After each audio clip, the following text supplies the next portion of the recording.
皆さんこんにちは。今日は10日間のヨーロッパ旅行イギリス編をお届けします。チケットの購入場所や交通機関の使い方と詳しく説明していきます。必要な部分だけ見たい方は目次から飛んで見てみてください。ではスタート。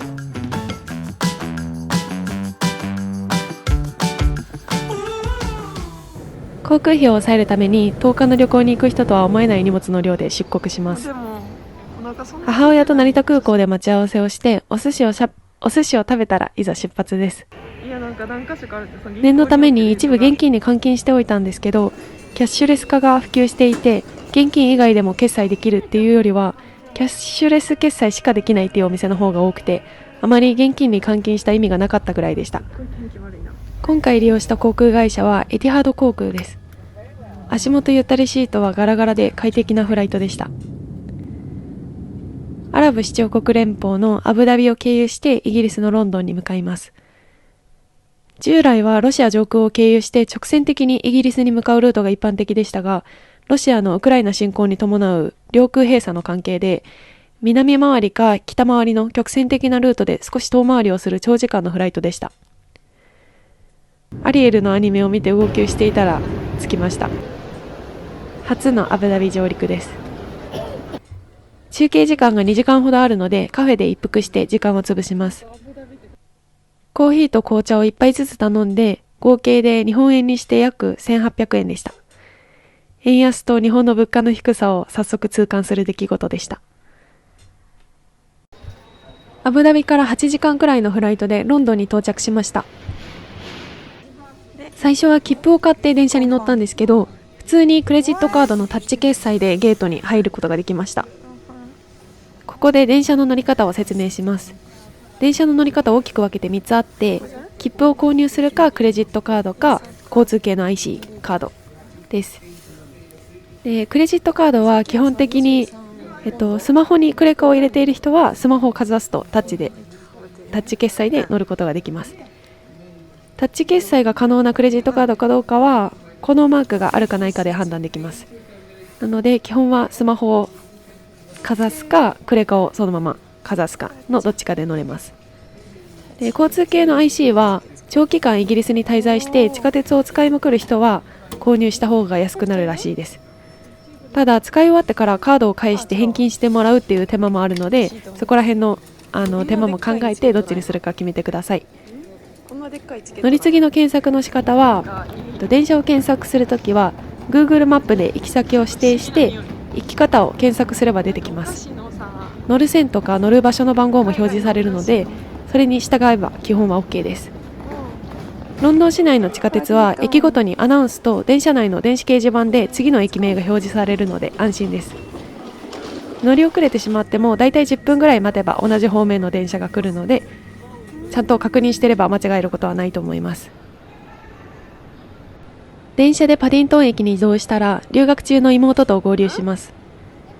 スーツケースを預けたら観光スタートです。ちなみに荷物の重さやサイズに関係なく24時間預けて1つあたり15ポンド、約2400円でした。場所を移動する前に妹おすすめの駅近のカフェで一服します。せっかくイギリスに来たのでスコーンとあとはシナモンロールとケーキを食べました。スコーン1個が約3ポンド、日本円で480円。飲み物もそれぞれ3から4ポンドぐらい、500円から600円。イギリスのスコーンはクロテッドクリームを塗って食べるのがおすすめだそうで、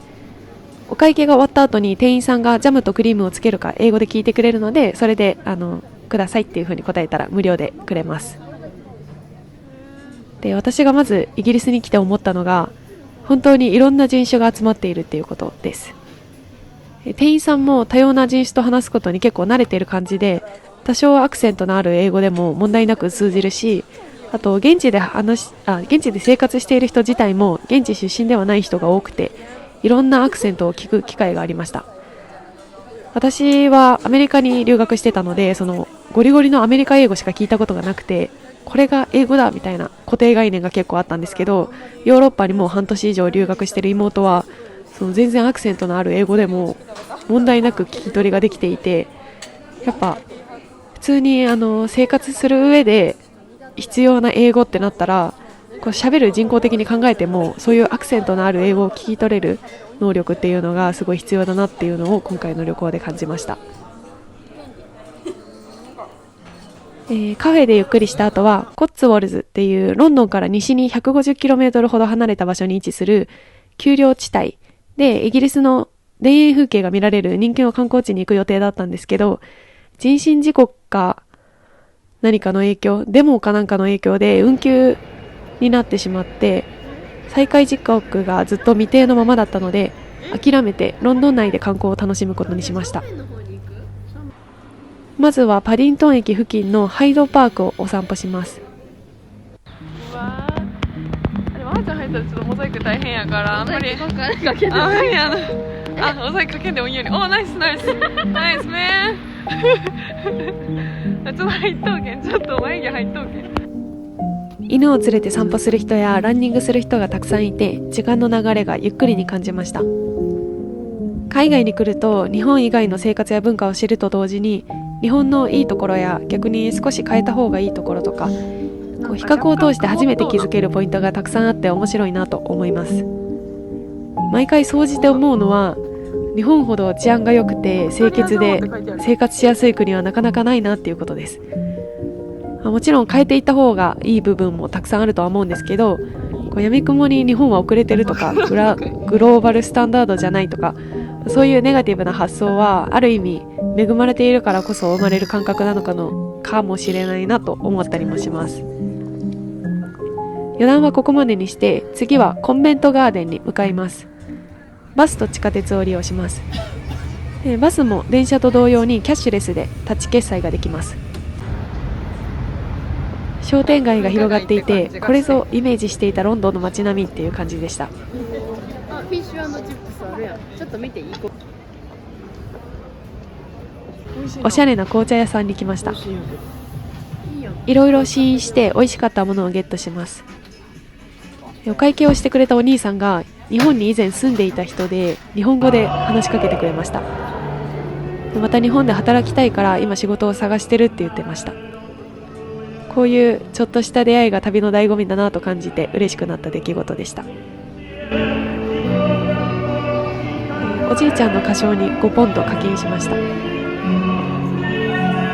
商店街の公衆トイレを利用したんですけど、1回1ポンド、約160円。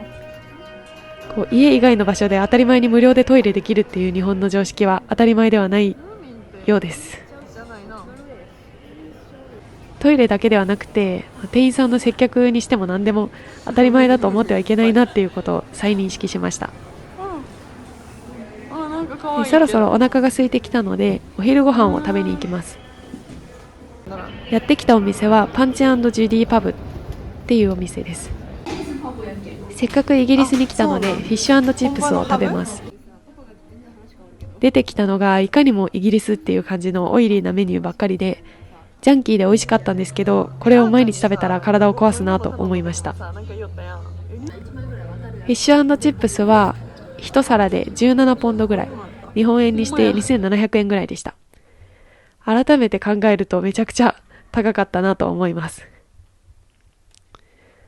ドリンクはノンアルコールビールとサイダーにしました。ドリンクメニューがテーブルに置いてなかったので、カウンターにいるお兄さんにドリンクの種類を聞いてから注文したんですけど、いろいろ質問した後に妹がそのお兄さんに Thank you って言ったら、お兄さんが Anytime って返してて、なんかその Anytime っていう返し方がかっこいいねっていう話をしていました。No problem とか No worries とかじゃなくて Anytime とか Always っていうその返しの言葉のチョイスが粋な感じで良かったです。言葉の面白いところは、自分の伝えたいニュアンスとか相手に対する感情を伝える表現方法としていろいろある言葉の中から何を選んでどういう風に使うかっていうのによって相手に与える印象が変わったりとか、その人の人格として現れたりするところだと思います。母国語であっても話せれば何でもいいっていうわけではなくて、自分が意図したように相手に伝えるための語彙力を身につけるための努力が必要なのかなと思ったりします。結構語学を勉強していると、なんか話せれば何でもいいって思っちゃったりするんですけど、特に外国語だととりあえず話せることが第一歩だって思っちゃったりするんですけど、やっぱりなんか断る時とかもただノーっていうだけだとすごい失礼な言い方になっちゃうので、それをどういう風にこう相手を嫌な気分にさせないようにどう伝えるかとか、そういうのを考えながら勉強していくと、言葉の上にその自分のパーソナリティが乗って、こう本当の意味で語学を習得したっていうことにつながるのかなと思ったりします。お昼を食べ終わったら歩いて国立美術館ナショナルギャラリーに向かいます。向かう途中でビッグベンを発見しました。ビッグベンちっちゃく見えるな。ビッグベン、あの時計のやつ。ああ読んでくわ。全部見れたよ。なんことない。留学中の妹情報によると、イギリスの美術館は基本的に年齢国籍関係なく全員無料で入れます。今回行ったナショナルギャラリーも3人とも無料で入れました。で、持ち物検査だけで誰でも入ることができて、基本的に写真の撮影はどこでも OK だけど、荷物検査のところでカメラを回していると厳しく注意を受けるそうなので要注意とのことです。ヨーロッパは全体的に美術館が安くて、 EU 圏内であれば留学している学生は無料になったりとか、500円以内で入れる美術館がほとんどだそうです。ただ、ブレクジット、イギリスがその EU を出たことによって、イギリスの学生がイギリス以外の国のヨーロッパの国の美術館や博物館を訪れても学生割引が適用されないことがほとんどで、大人料金は日本よりは安いことが多いけど、それでも10ユーロぐらい、1400円ぐらいするところもあるそうです。ただ、美術館とか博物館の規模自体は日本とは桁違いだから行く価値しかねえと妹が言っていました。私は印象派の絵が好きなので、中でもお気に入りのモネの絵を2枚購入しました。帰ったら壁に飾ろうと思います。商店街でお土産を買ったら日が暮れる前にホテルに戻ります。おはようございます。朝起きてモーニングを食べに行きます。カフェやパン屋も6時台から開いていて、モーニング文化が根付いているんだなと感じました。やってきたのはオーバーアンダーというカフェです。グラノーラ、アボカドトースト、フレンチトーストとカプチーノを注文しました。それぞれ8から10ポンドぐらい、今のレートで1300から1600円ぐらい。クロワッサンとかのパン系は3から5ポンド、500から800円ぐらい。飲み物は3から4ポンド、500円から600円ぐらい。どれも外れがなくてすごく美味しかったです。本当は使う場面がなかった現金をここで消費する予定だったんですけど、カード決済オンリーって言われてしまいました。ただご飯はめちゃくちゃ美味しかったので結果オーライです。今日はお昼のフライトでイギリスからスペインに移動する予定なので、空港で食べるお昼ご飯をゲットします。ポールという日本にもあるパンのチェーン店でオリーブパンとエッグタルトを購入しました。プレタマンジェっていうお店では大きいサラダ2つとサーモントーストとチョコチャンククッキーを買っていい感じに現金を消費しました。プレタマンジェ、通称プレットはイギリス初のカフェチェーン店で、サラダはだいたい5から6ポンド、800円から1000円ぐらい。チョコチャンククッキーは2ポンド、320円。サーモントーストは4ポンド、640円くらいでした。そこそこお手頃な値段でした。ホテルに戻って荷物をまとめます。部屋で荷物を片付けていたら窓の外がガヤガヤしていたので、カーテンを開けてみるとめちゃくちゃ可愛い小学生たちが遊んでいました。先生もすごくいい笑顔で、見てるだけでニヤニヤが止まりませんでした。先生もめっちゃ楽しそう。かわいい。